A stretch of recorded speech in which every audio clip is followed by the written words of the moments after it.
Hi guys. आज मैं Organon का अफोरिज्म लेकर आई हूँ 71, 72 और 73। इसको मैंने इसका पीपीटी प्रिपेयर किया है आप लोगों को समझाने के लिए। तो शुरू करते हैं 71 से, ठीक है। तो 71 में क्या बोल रहा है ये देखिए। As it is now no longer a matter of doubt that the disease of mankind consists merely of groups of certain symptoms and may be annihilated and transformed into health by medicinal substances, but only by such as are capable of artificially producing similar morbid symptoms.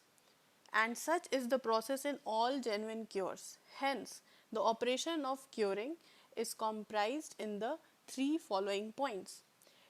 इस aphorism का importance ये है जो आपके exam में पूछ सकता है, रिटन हो, वाइवा हो, एमसीक्यू पॉइंट ऑफ व्यू से भी पूछ सकता है कि ऑपरेशन ऑफ क्योरिंग किस में बताया गया है। तो इसका सबसे हाईलाइटिंग पॉइंट यही है, operation of curing aphorism number 71। इसके 3 पॉइंट्स हैं। इसका मीनिंग ये है, पहली बात, कि हम किसी पर्टिकुलर केस को कैसे अप्रोच करेंगे, उनको मेडिसिन कैसे देंगे, कैसे डिसाइड होगा कि ये मेडिसिन है, क्या हुआ है उनको, ये सब कैसे डिसाइड होगा। इसका 3 स्टेजेस है।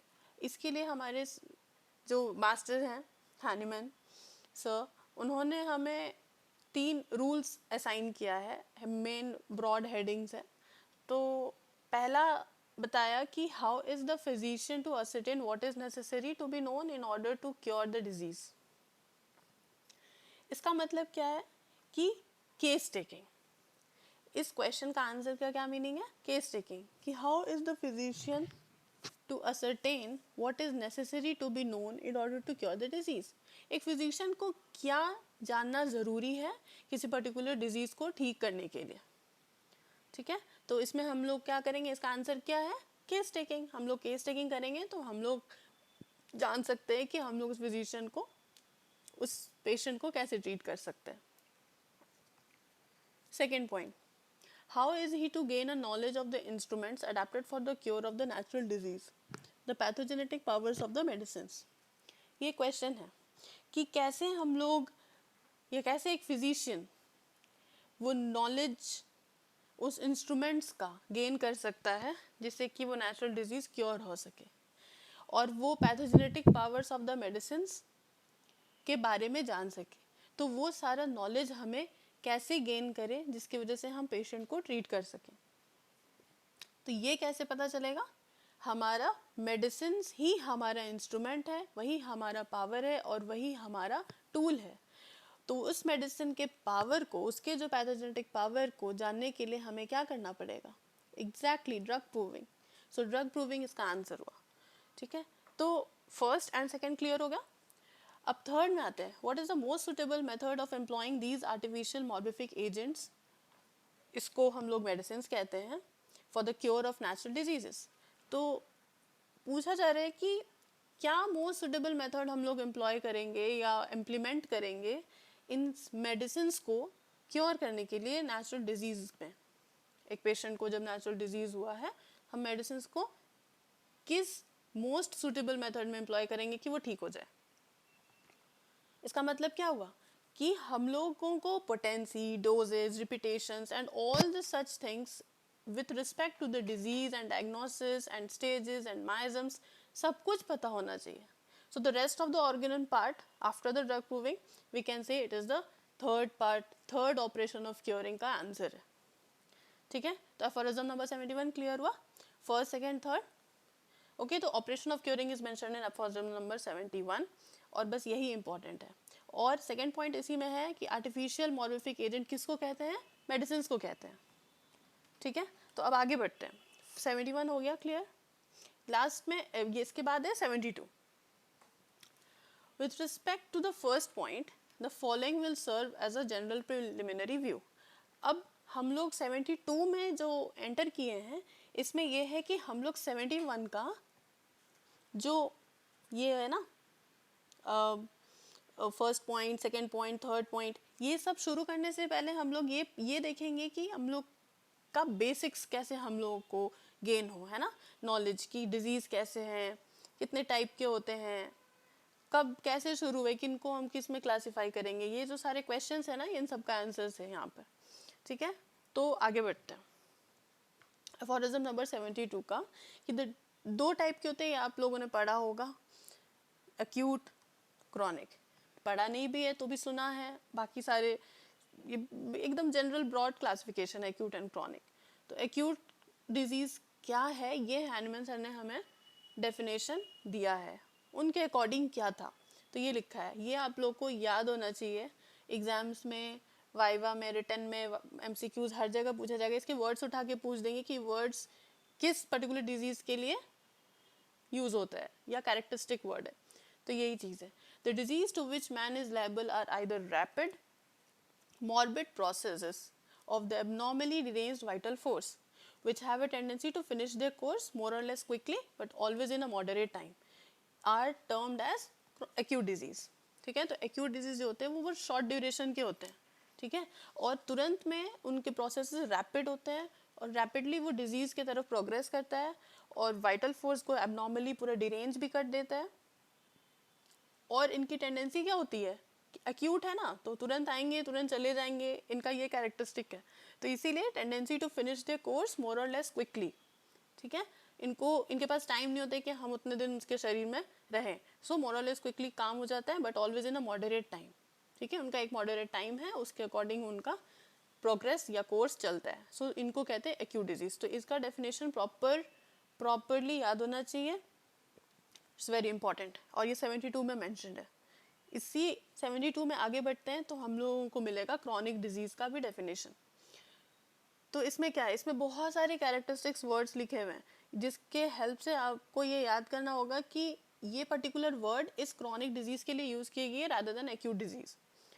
सो पढ़ते हैं इसमें क्या है कि they are the disease of such a character that with small of an imperceptible beginnings, मतलब उनके बिगनिंग्स का कुछ पता नहीं है, कब शुरू हुआ वो पेशेंट खुद भी नहीं बता सकता है, ठीक है, कि किसके सप्रेस होने से हुआ या किस इन्फेक्शन से शुरू हुआ था और क्या क्या उसका स्टोरी है, वो पेशेंट कभी नहीं डिटेक्ट कर पाएगा, कभी वो एक्सप्लेन भी नहीं कर पाएगा।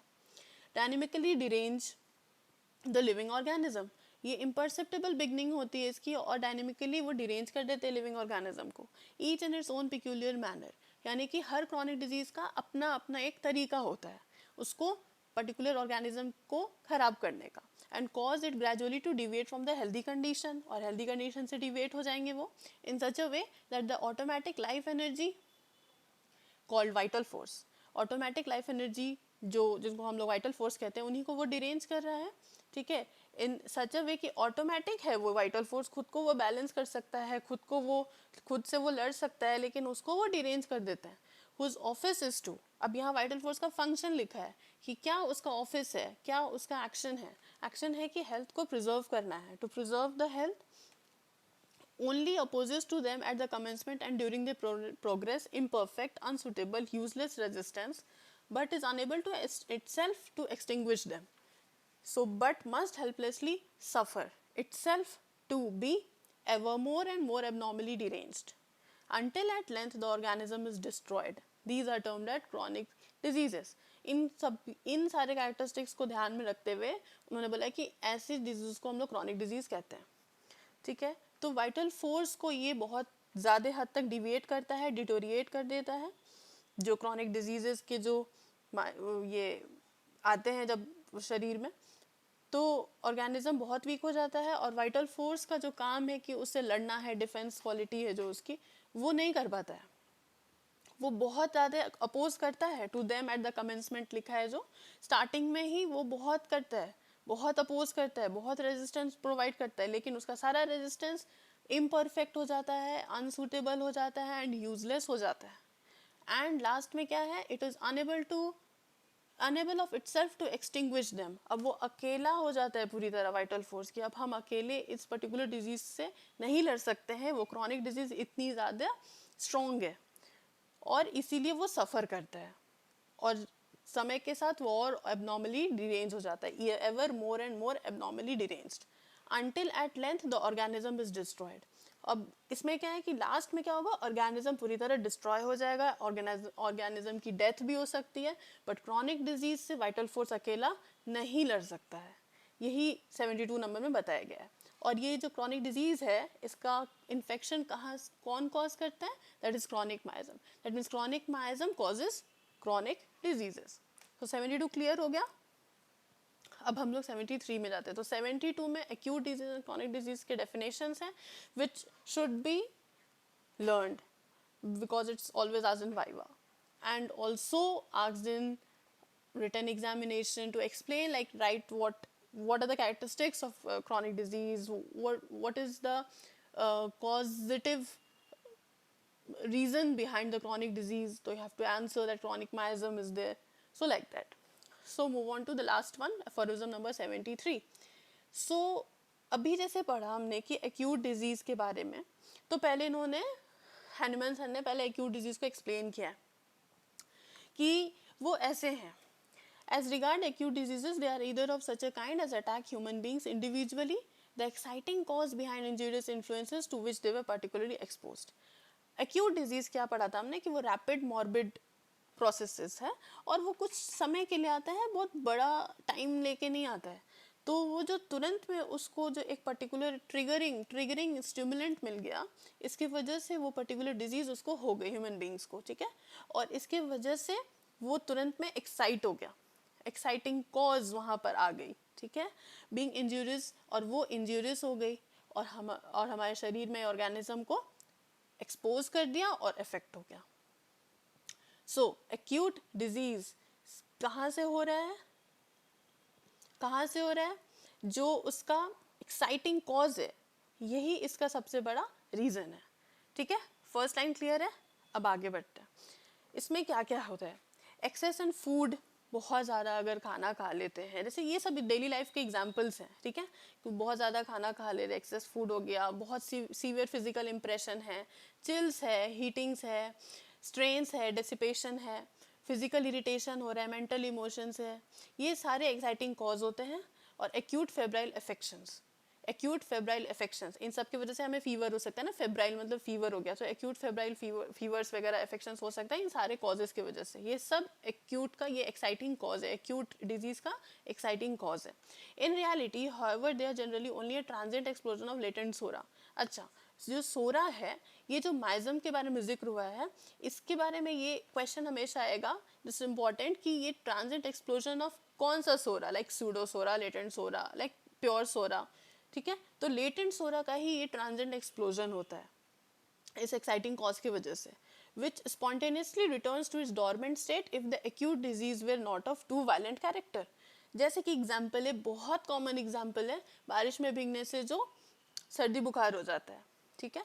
तो यहाँ पर क्या है कि अगर बहुत ज़्यादा भीगेंगे तो क्या होगा, बहुत लंबे दिन तक चल सकता है, 2-3 दिन चल सकता है हमें फीवर.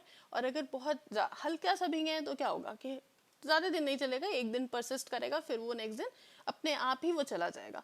सो यही बोल रहे हैं कि ट्रांजिएंट एक्सप्लोजन हो जाता है उस टाइम पे लेटेंट सोरा का, और जैसे ही हमारा वो जो अटैक था, जो कॉजेटिव एजेंट हुआ, वो अगर बहुत वायलेंट था तो हमें वायलेंट आंसर आएगा, उसका वायलेंट रिजल्टेंट आएगा, और अगर कम होगा तो कम आएगा. तो ये क्लियर हो गया 73 का फर्स्ट पार्ट. सेकेंड पार्ट है कि यहाँ पर है कि और they are of such a kind as attack several person at the same time here and there, like sporadic disease पड़े ना, तो स्पोरैडिक डिजीज कहते हैं कि कुछ सेवरल पर्सन्स होते हैं जिनको अटैक होता है एक ही टाइम पे, पर इधर उधर, लाइक एक जगह नहीं होगा. इसके कॉजेटिव एजेंट कौन है? मीटियोरिक, टेलुरिक इन्फ्लुएंसेस, ये सब इसको अफेक्ट करते हैं. The susceptibility for being morbidly affected by which is possessed by only a few persons at one time. और यही बोल रहे हैं कि कुछ ही persons को एक टाइम पे अफेक्ट करता है, ऐसा नहीं कि सभी को कर रहा है, इसीलिए several persons at same time here and there. तो this is sporadic. तो ये एक टाइप है एक्यूट डिजीज का. फिर है आगे बढ़ते हैं, इसमें लिखा है allied to these are those diseases in which many persons are attacked with very similar suffering from the same cause. तो अगर ज़्यादा लोग हैं तो एपिडेमिक कहेंगे. आगे बढ़ते हैं कि these diseases generally become infectious, that is contagious, spread हो जाएगा when they prevail among thick congregated masses of human beings. So अगर ज़्यादा crowded place होगा, ज़्यादा वहाँ पर भीड़ होगी, तो spreading का रेट बहुत हाई होगा, तो ये एपिडेमिक इसीलिए हो जाता है. वो बहुत सारे पर्सन्स को अटैक करते हैं, एक ही सिमिलर उनका सिम्टम्स आएगा, suffering, and the same cause भी होगा. Okay, so same contagious effect भी होगा उसका. So this is the second part of the 73 aphorism. Next, move on to third part. Like, thence arise fevers in each instance of a peculiar nature, and because the cases of disease have an identical origin, they set up in all those they affect an identical morbid process, which when left to itself terminates in a moderate period of time in death or recovery. So this acute disease के बारे में बताया गया है कि हर एक disease जो fever arise कर रही है, जो भी उसका सिम्टम्स कॉज हो रहा है, उन सबका एक पिक्यूलियर नेचर है ना. कोई भी सबका कॉमन नेचर नहीं, सबका एक इंडिविजुअलाइजेशन होता है जिसको हमें पकड़ना है ना केस टेकिंग के टाइम पे. So and because the cases of disease have an identical origin, क्योंकि हर डिजीज का जो केस हम लोग लेते हैं उसका एक आइडेंटिकल ओरिजिन है, तो इससे पता चलता है कि they setup in all those they effect an identical morbid process. तो उन सबका मॉर्बिड प्रोसेस भी आइडेंटिकल होता है. सो अगर हम लोग उन सबको ऐसे ही छोड़ देंगे कि खुद ही से आप चले जाओ, तो कुछ समय देना पड़ेगा, दैट इज मॉडरेट टाइम, जैसा उसका डेफिनेशन था, मॉडरेट पीरियड ऑफ टाइम. तो उस पर वो खुद से दो कंडीशन में रिजल्टेंट हो सकता है, आइदर डेथ और recovery, because it is acute disease, it is a type of acute disease. तो चाहे तो वो डेथ कॉज करेगा या तो रिकवरी हो जाएगी. तो क्रॉनिक डिजीज के डेफिनेशन में हमने क्या पढ़ा था, वाइटल फोर्स जो है वो कितना भी टाइम दे दो, कितना भी वो अपना पावर बढ़ा ले, बट वो क्रॉनिक डिजीज से नहीं लड़ पाता है, वो हार जाता है. लेकिन यहाँ पर एक्यूट डिजीज में वाइटल फोर्स लड़ेगा, तो दो कंडीशन होगी, either death because if the acute disease is too violent in character, or recovery if the vital force becomes stronger than the acute disease. Okay, so next, the calamities of war, inundation and famine are not infrequently their exciting causes and producers. Sometimes they are peculiar acute miasms which recur in the same manner, hence known by some traditional name, which either attack persons but once in a lifetime. सो एक बार attack करता है, और कुछ disease होता है जो जिंदगी में 2-3 बार अटैक करता है. तो एक बार जो लाइफ में अटैक करता है, जैसे smallpox, measles, whooping cough, ये एग्जांपल है. Okay, so once in a life time है. The ancient smooth bright red scarlet fever of Sydenham, the mumps, ये जो एग्जांपल है ये एकदम से याद करना है, वंस वाला है. ठीक है, और such as recur frequently in pretty much the same manner, जो बार बार रेकर करता है और सेम मैनर में रेकर करता है. Example, the plague of the Levant, yellow fever of the sea coast and the Asiatic cholera. तो ये है दूसरी वाली जो रेकर करते हैं. ठीक है, यहाँ तक कोई दिक्कत नहीं है, यहाँ तक तो सबको ही क्लियर है, इसमें कोई भी किसी को डाउट नहीं होनी चाहिए. तो ये हो गया 71, 72 एंड 73. तो अफोरिज्म्स का ये रिवीजन एक कर लेते हैं. 71 में था 3 points necessary for curing diseases, 1 2 3. 1 में क्या था, जिसका आंसर था केस टेकिंग, है ना, कि हम लोग कैसे जानेंगे एक्यूट डिजीज के बारे में. सेकंड में क्या था कि कैसे हम लोग उसको नॉलेज जानेंगे, मेडिसिन का नॉलेज जानेंगे कि वो क्या क्योर करता है, तो उसका आंसर क्या था, ड्रग प्रूविंग. एंड थर्ड में क्या था कि हम लोग उस पर्टिकुलर सारे नॉलेज को कैसे इम्प्लीमेंट करेंगे with the help of the knowledge of doses, potencies, repetition etcetera. So ये हो गया 3 points necessary for curing diseases. अगर हम इन सारे पॉइंट्स को छोड़ देंगे तो डिजीज क्योर नहीं होगी. That's why operations of curing इसका नाम दिया गया. It's very important. 72 acute disease and chronic disease एक ही में दिया है, और डेफिनेशंस हैं जो कि एकदम याद होनी चाहिए, और 73 में टाइप्स ऑफ एक्यूट डिजीजेस है. ओके, कोई दिक्कत नहीं है. और जो एक चीज़ था कि जो सेम मैनर में रिपीट होता है, और फिर वो कुछ रिपीट बार बार होते हैं, कुछ once in a life time होता है, उसके एग्जांपल्स. ठीक है, तो जो एक बार जैसे एक हो गया एक्यूट माइजम से होता है ना एक्यूट डिजीज, तो ये भी याद रखना है हमें. ठीक है, ठीक है. आई होप आप लोगों को ये सब क्लियर हो गया होगा. अगर कोई भी डाउट है तो आप कमेंट सेक्शन में हमसे पूछ सकते हैं. Okay, thank you so much for your time and patience.